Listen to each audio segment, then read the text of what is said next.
വിദേശത്ത് പഠനം, ജോലി എന്നീ വാഗ്ദാനങ്ങൾ കൊടുക്കുന്ന സാധാരണ കുടുംബങ്ങളുടെ ഞെട്ടിക്കുന്ന വിവരങ്ങൾ പുറത്തു വരുന്നു. പുതുതലമുറ അന്വേഷണം നടത്തുന്നത് ഓൺലൈനിലൂടെയാണ്. ഇതാണ് ഇവരുടെ തുറുപ്പുചീട്ട്. പരാതികളിലെ അന്വേഷണങ്ങളിൽ രേഖപ്പെടുത്തുന്നത് 816 കേസുകൾ നിലവിലുണ്ട് എന്നാണ്.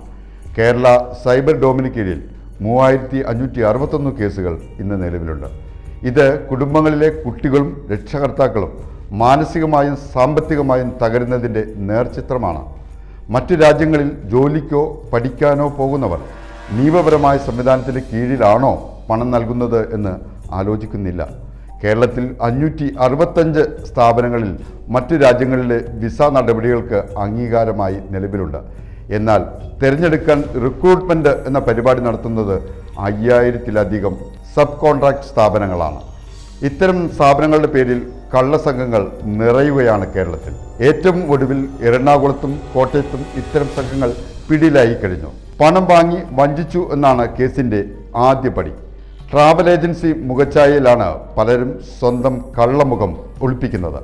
അന്വേഷണത്തിൽ കൂടുതൽ വിവരങ്ങൾ പുറത്തു വരുമെങ്കിലും ലക്ഷങ്ങൾ നഷ്ടപ്പെട്ട ആയിരങ്ങൾക്ക് ഇത് തിരിച്ചു കിട്ടാനുള്ള നടപടി ഒരു ത്രിശങ്കുവാണ്.